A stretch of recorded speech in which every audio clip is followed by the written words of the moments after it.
Hello ನಮಸ್ಕಾರ. ಬಿಸಿಲು ನಾಡು ಕೊಪ್ಪಳದಲ್ಲಿ ಇರೋದೇ 2 ಕಾಲ. ಒಂದು ಬೇಸಿಗೆ ಕಾಲ ಮತ್ತು ಇನ್ನೊಂದು ಕಡು ಬೇಸಿಗೆ ಕಾಲ. ಈ ಸಂದರ್ಭದಲ್ಲಿ ಈಗಾಗಲೇ ಈ ವರ್ಷ ಮಾರ್ಚ್ ಮಧ್ಯದಲ್ಲೇ ಈಗ ಬಿಸಿಲಿನ ತಾಪಮಾನ ಹೆಚ್ಚಾಗಿದೆ. ಈಗಾಗಲೇ ಕೊಪ್ಪಳದಲ್ಲಿ 42 ಡಿಗ್ರಿ ಸೆಲ್ಸಿಯವರೆಗೂ ತಾಪಮಾನ ದಾಖಲಾಗ್ತಿದೆ. ಇಂಥ ಸಂದರ್ಭದಲ್ಲಿ ಜನ ಮಧ್ಯಾಹ್ನದ ವೇಳೆಗೆ ಹೊರಗೆ ಬರಲು ಕಷ್ಟಪಡ್ತಿದ್ದಾರೆ. ಅದರಲ್ಲೂ ದೊಡ್ಡವರೇ ಮತ್ತು ಶಕ್ತಿವಂತರೇ ಸಹ ಇವತ್ತು ಹೊರಗೆ ಬರುವಂಥ ಕಷ್ಟಪಡ್ತಿರೋ ಸಂದರ್ಭದಲ್ಲಿ ಈಗ ಚಿಕ್ಕ ಮಕ್ಕಳು ಶಾಲೆಗೆ ಹೋಗಬೇಕಾದ ಅನಿವಾರ್ಯತೆ ಇದೆ. ಅಂಗನವಾಡಿಗೆ ಹೋಗುವಂಥ 3 ರಿಂದ 6 ವರ್ಷದ ಮಕ್ಕಳಿಗೆ ಈಗ ತೊಂದರೆ ಅನುಭವಿಸ್ತಾ ಇದ್ದಾರೆ.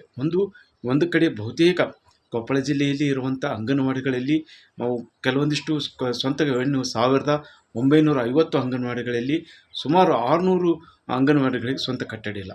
ಅವುಗಳೆಲ್ಲ ಪ್ರತಿ ಬಾಡಿಗೆ ಕಟ್ಟಡಗಳಿವೆ. ಅವುಗಳಿಗೆ ಸರಿಯಾದ ವ್ಯವಸ್ಥೆ ಇಲ್ಲ.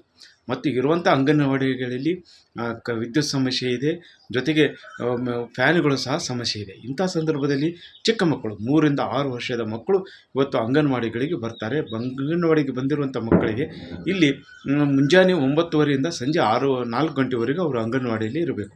ಶಾಲಾ ಪೂರ್ವ ಶಿಕ್ಷಣದಲ್ಲಿ ಅವರಿಗೆ ಮುಂಜಾನೆ 9:30ಯಿಂದ 1 ಗಂಟೆವರೆಗೂ ಅವರಿಗೆ ಶಾಲಾ ಪೂರ್ವ ಶಿಕ್ಷಣ ನೀಡಬೇಕು.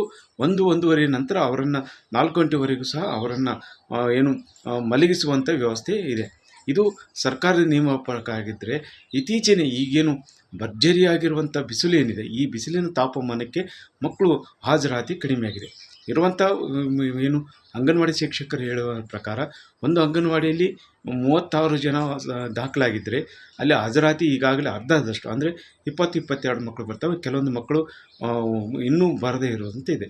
ಒಂದು ಕಡೆ ಇನ್ನೂ ಕೆಲವು ಜನ ಪಾಲಕರು ಮಧ್ಯಾಹ್ನದ ವೇಳೆಗೆ ತಮ್ಮ ಮಕ್ಕಳನ್ನು ಮನೆಗೆ ಕರೆದುಕೊಂಡು ಹೋಗ್ತಾರೆ. ಆದರೆ ನಂತರದಲ್ಲಿ ಮನೆಗೆ ಕರೆದುಕೊಂಡು ಹೋಗೋ ನಂತರ ಅವರೇನಾದರೂ ಕೇಳಿದರೆ ಒಂದಿಷ್ಟು ಸಮಸ್ಯೆ ಉಂಟಾಗ್ತಾಯಿದೆ. ಯಾಕಂತೇಳಿದರೆ ಯಾರಾದರೂ ವಿಸಿಟ್ ಬಂದಾಗ ಮಕ್ಕಳು ಎಲ್ಲಿ ಅನ್ನುವಂಥ ಇದೆ ಮತ್ತು ಲೆಕ್ಕ ತಪ್ಪು ಕೊಡ್ತಾರೆ ಅನ್ನುವಂಥ ಇದೆ. ಆ ಕಾರಣಕ್ಕಾಗಿ ಅಂಗನವಾಡಿ ಟೀಚರ್ ಹೇಳೋದೇನೆಂದರೆ ಕಾರ್ಯಕರ್ತೆಯರು ನಮಗೆ ಸಮಯದ ಬದಲಾವಣೆ ಮಾಡಿ ಅಂತ ಮಾರ್ಚ್ಲಿಂದನೇ ಕೇಳ್ತಾ ಇದ್ದೀವಿ ಸರ್. ನಮಗೆ ಪ್ರತಿ ವರ್ಷವೂ ಇದೇ ಆಗ್ತಾಯಿದೆ. ಆದರೆ ಮೌಖಿಕವಾಗಿಯೂ ಒಂದು ಸಲ ನಾವು 9-8ರಿಂದ ಆದೇಶ ಆಗ್ತಾ ಇತ್ತು. ಈಗ ಕೊರೋನಾ ಟೈಮ್ನಲ್ಲಿಂದ 2 ವರ್ಷದಿಂದ ಯಾವುದೇ ಆದೇಶ ತರ್ತಾ ಇಲ್ಲ.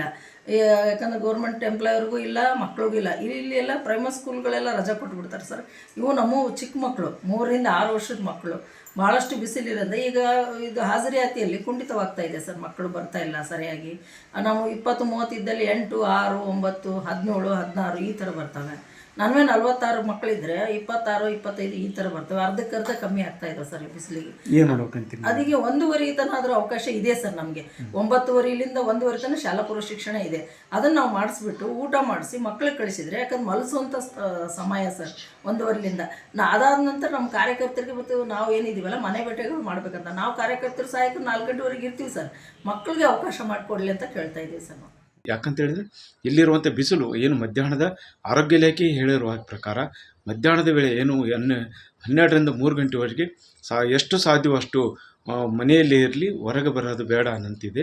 ಜೊತೆಗೆ ಇರುವಂಥ ಅಂಗನವಾಡಿಗಳಲ್ಲಿ ಭಾಳಷ್ಟು ಅಂಗನವಾಡಿಗಳ ಮೇಲ್ಛಾವಣಿ ತಗಡಿನಿಂದಿದೆ. ಅದು ಕಬ್ಬಿಣ ತಗಡಾಗಿರುವಂಥ ವಿಪರೀತ ಶಾಖವನ್ನು ಅದು ಕೊಡ್ತಾ ಇದೆ. ಅದೇ ಸಂದರ್ಭದಲ್ಲಿ ಮಕ್ಕಳು ಅಲ್ಲಿ ಕುಳಿತುಕೊಳ್ಳೋದಾಗಲಿ ಅಥವಾ ಮಲಗಿಕೊಳ್ಳೋದಕ್ಕೆ ತೀರಾ ಬೆವರಿನಲ್ಲಿ ಅವರು ಬಸವಳಿತಿದ್ದಾರೆ.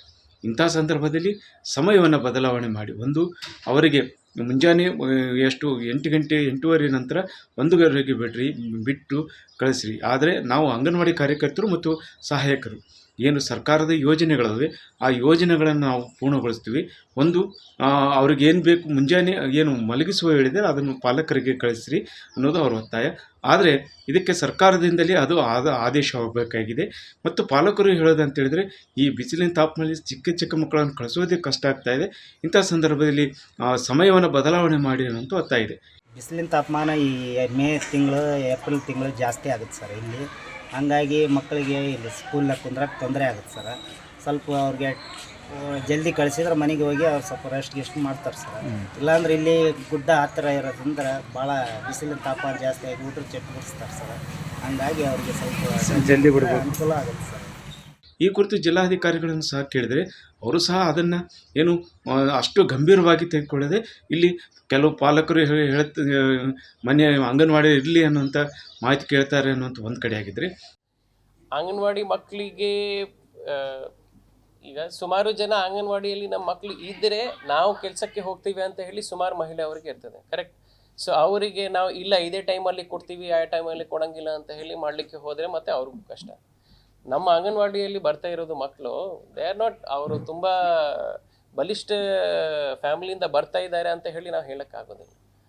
ಅವರು ಮತ್ತೆ ನಮ್ಮ ಅಂಗನವಾಡಿಯಲ್ಲಿ ಅವರಿಗೆ ನಾವು ಊಟ ಕೊಡ್ತೀವಿ, ಚೆನ್ನಾಗಿ ನೋಡ್ಕೊಳ್ತೀವಿ, ಪ್ರಾಬೆಬಲ್ ಅವ್ರ ಮನೆಗಿಂತ ಹೆಚ್ಚಿಗೆ ಚೆನ್ನಾಗಿ ನಾವು ನಮ್ಮಲ್ಲಿ ಅವರಿಗೆ ನೋಡ್ತಾ ಇರ್ಬೋದು. ಸೊ ಈ ವಿಷಯ ಡೈರೆಕ್ಟ್ಲಿ ನಾವು ಟೈಮ್ ರಿಡ್ಯೂಸ್ ಮಾಡಬೇಕು, ಟೈಮ್ ಕಡಿಮೆ ಮಾಡಬೇಕು, ಟೈಮ್ ಜಾಸ್ತಿ ಮಾಡಬೇಕು, ಯಾವ ಟೈಮಿಂಗ್ ಇಟ್ಕೋಬೇಕು, ರಜಾ ಕೊಡಬೇಕು, ಅವು ಎಲ್ಲ ವಿಷಯ ಇಷ್ಟು ಸುಲಭವಾಗಿ ತೀರ್ಮಾನ ತಗೊಳ್ಳಿಕ್ಕೆ ಬರೋದಿಲ್ಲ.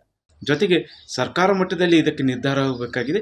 ಈ ನಿಟ್ಟಿನಲ್ಲಿ ಸರ್ಕಾರಕ್ಕೆ ನಾವು ಏನು ಸರ್ಕಾರ ನಿರ್ದೇಶ ಕೊಡುತ್ತೆ ಅದನ್ನು ಮಟ್ಟಿಗೆ ಮಾಡ್ತೀವಿ ಅನ್ನೋದಿಲ್ಲ. ಆದರೆ ಜಿಲ್ಲಾಧಿಕಾರಿಗಳು ಸಹ ಪ್ರಸ್ತಾವನೆ ಕಳಿಸಬೇಕಾಗಿತ್ತು, ಕಳಿಸಿ ಅದನ್ನು ಅಂಗನವಾಡಿಗಳನ್ನು ಏನು ಸಮಯ ಬದಲಾವಣೆ ಮಾಡಬೇಕಾಗಿತ್ತು ಅನ್ನೋದು ಕಡೆದೆ.